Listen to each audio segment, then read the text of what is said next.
Hi, I'm going to try and keep this one short, but I just need to talk about a few things just to keep everybody informed about what's going on and what my intentions are moving forward.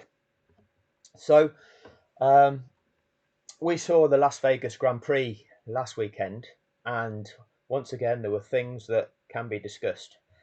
And having seen it, there are that I could have gone into making videos about the incidents that were taking place, but I have to stop myself.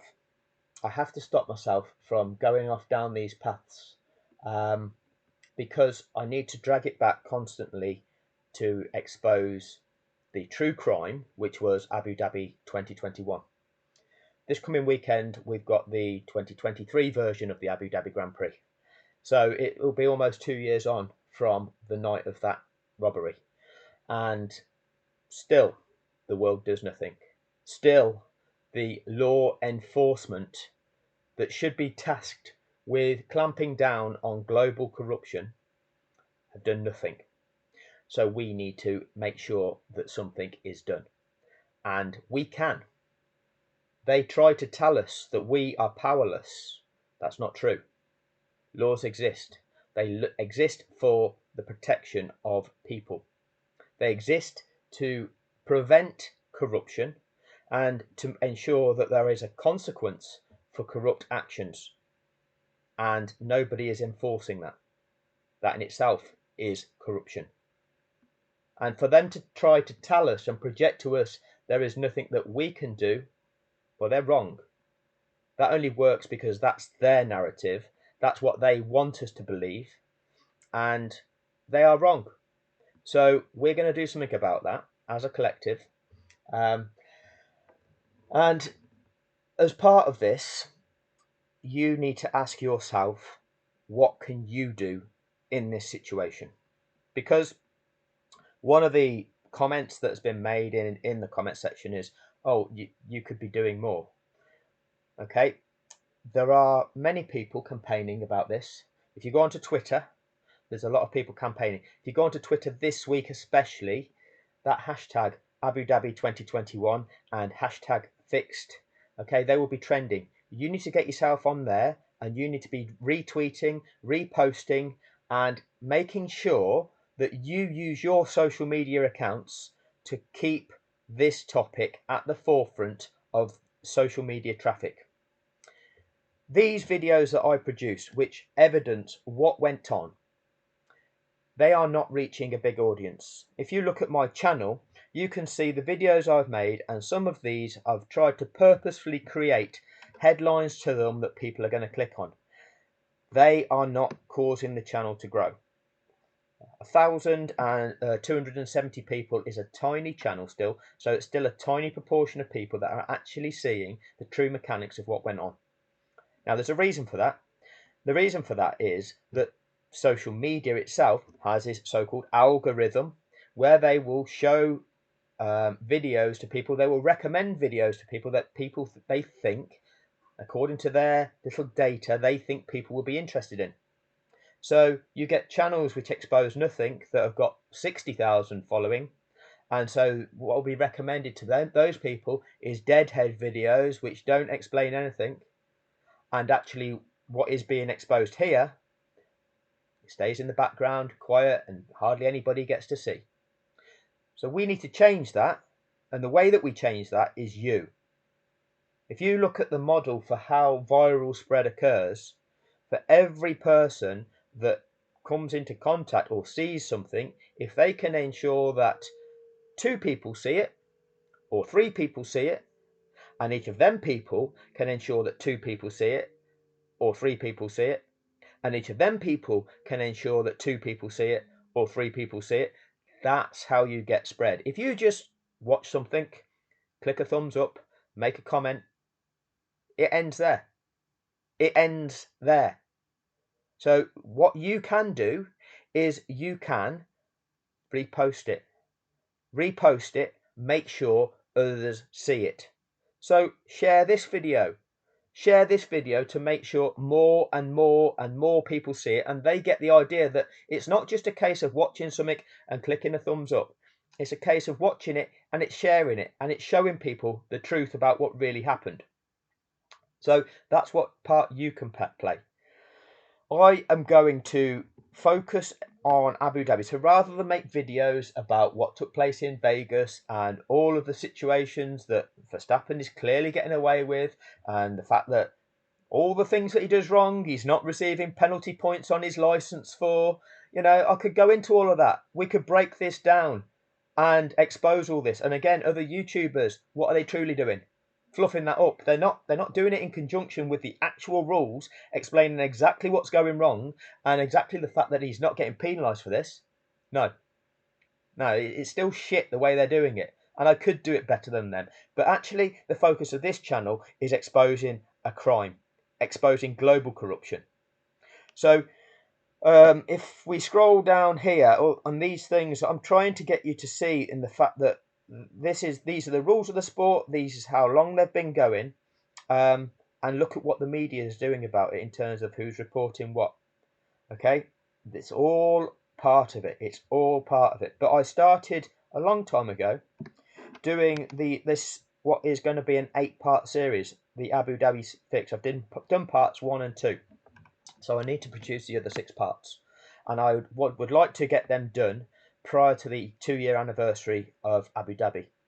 Get them 8 parts published, and then they are there as a reference to demonstrate the true mechanics of what took place and what they had to do to present this to the world and get away with it, in effect, to condition the minds to get away with it. Because it's a crime that the media has been utilised to get away with the crime by conditioning people to believe that it's just a mistake, it's just an error, and oh, what can you do? Oh, there's nothing you can do about it because Red Bull did nothing wrong. Max Verstappen did nothing wrong. Okay, this is just the narrative that they have peddled out to validate and get away with a crime.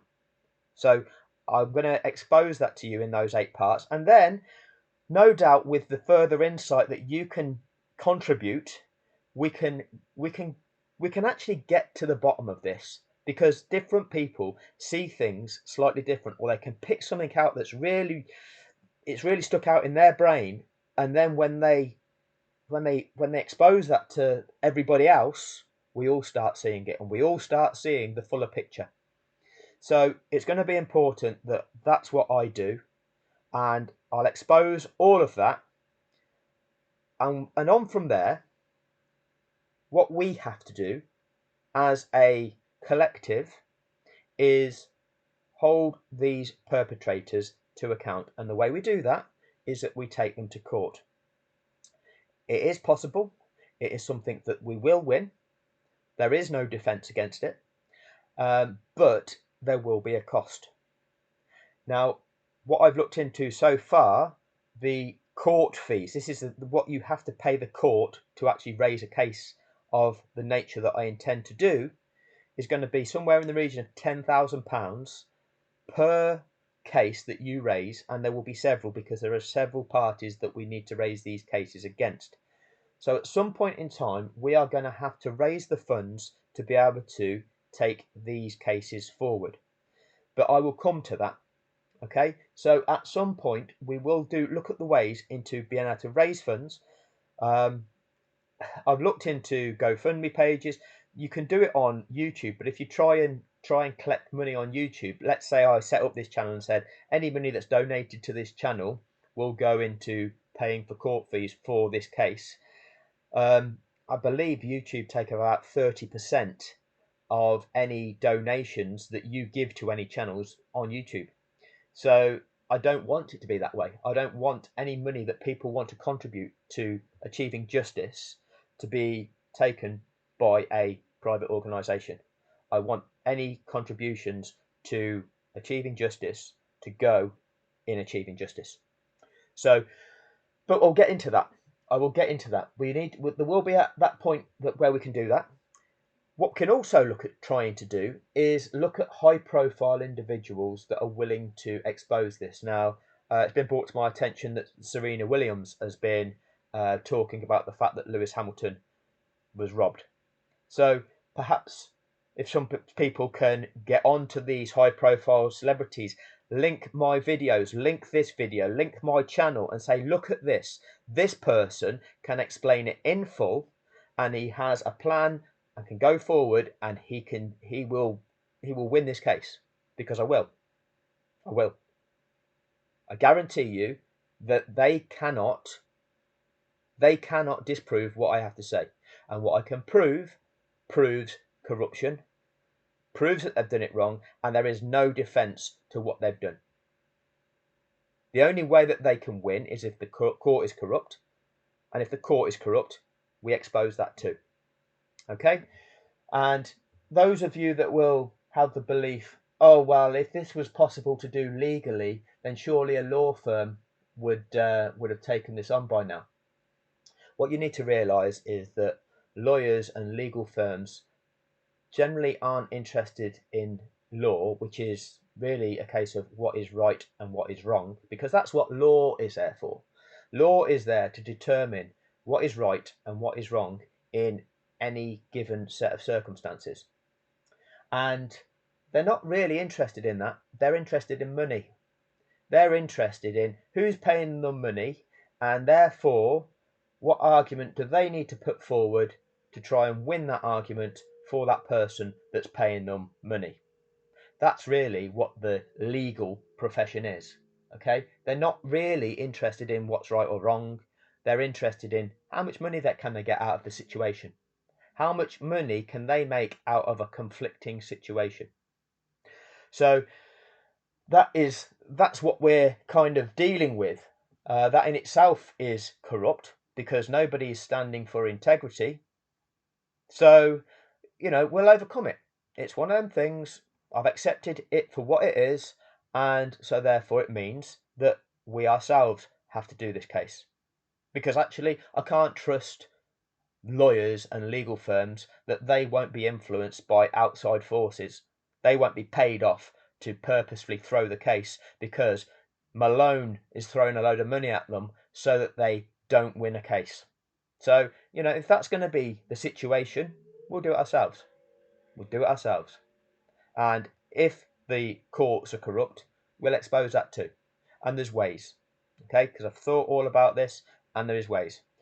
So on from this,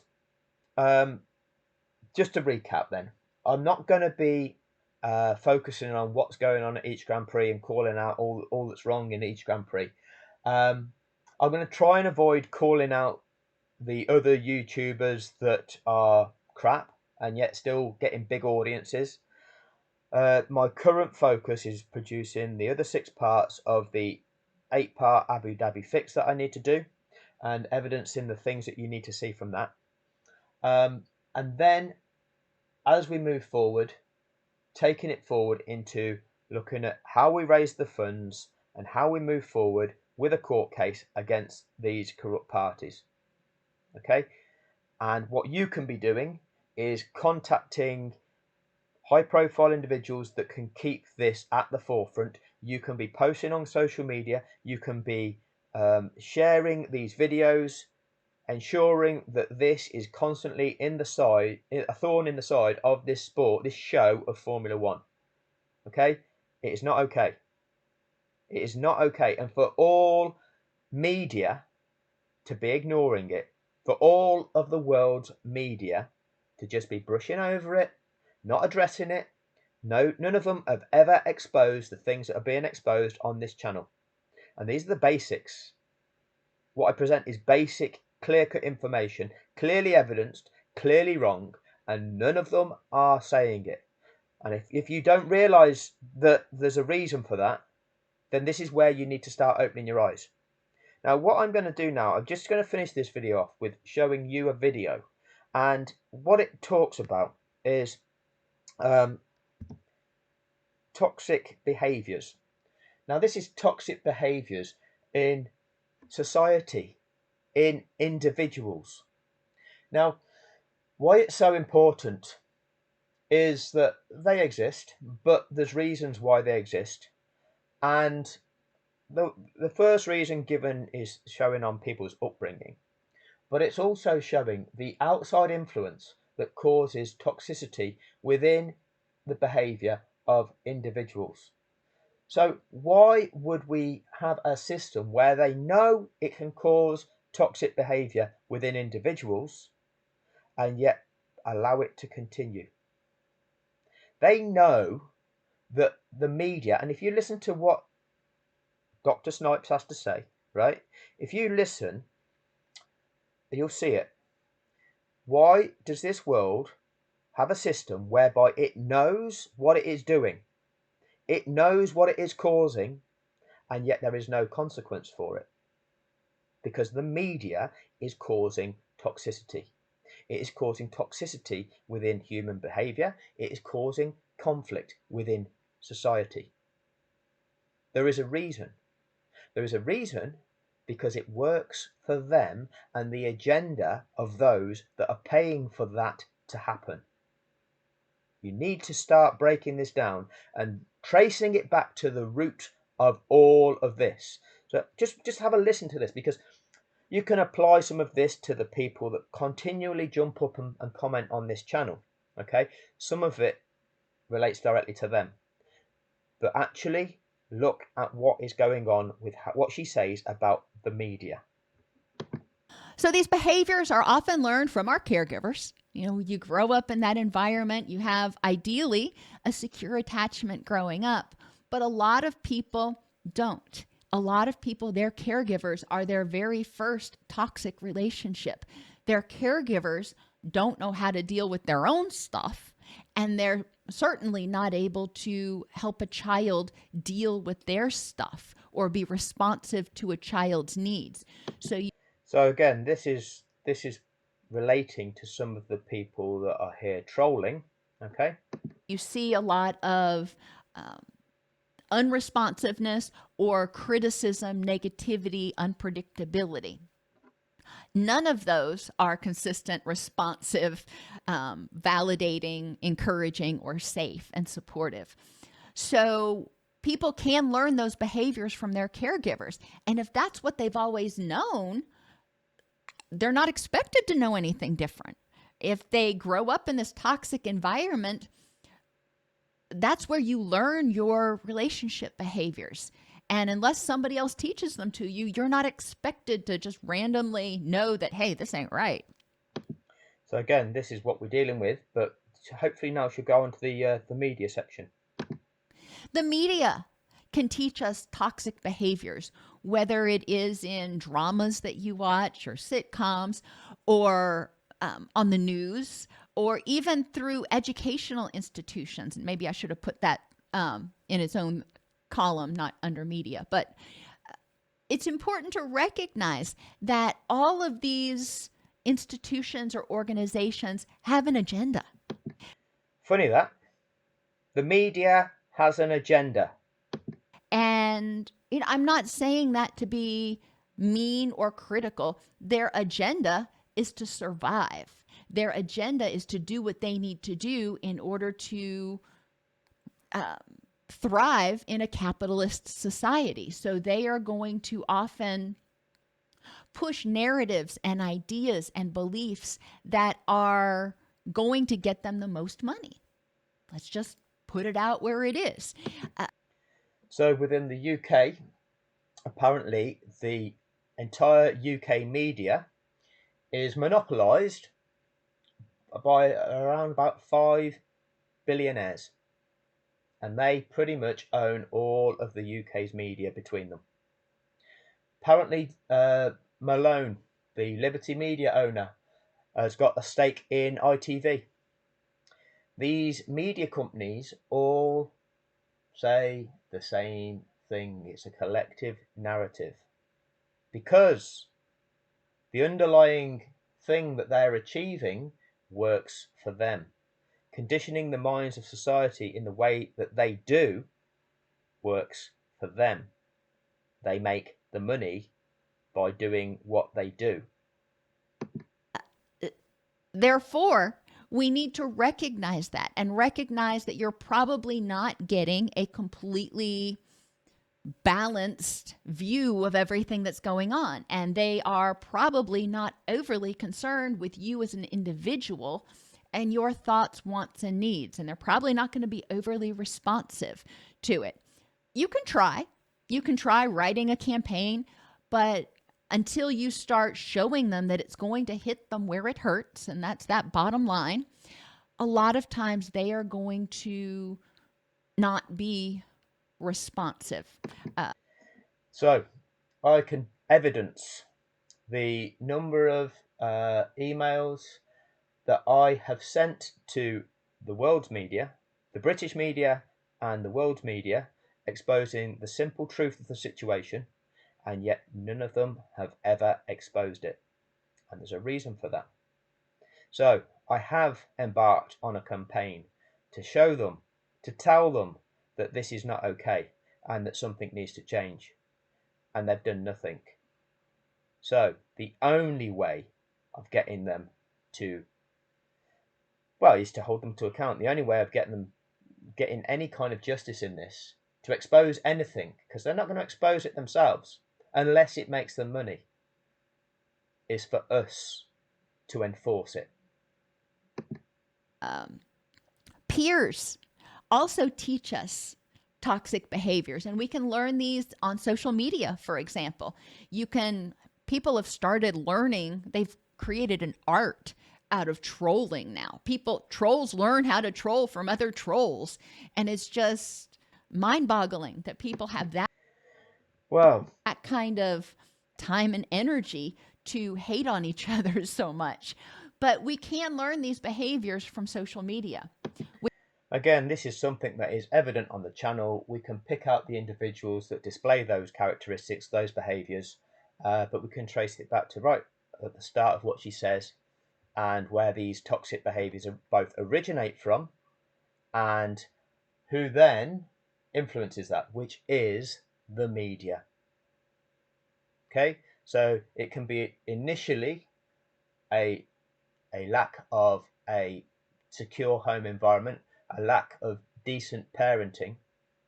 But what then happens is the media takes a hold, and the media conditions people with toxicity.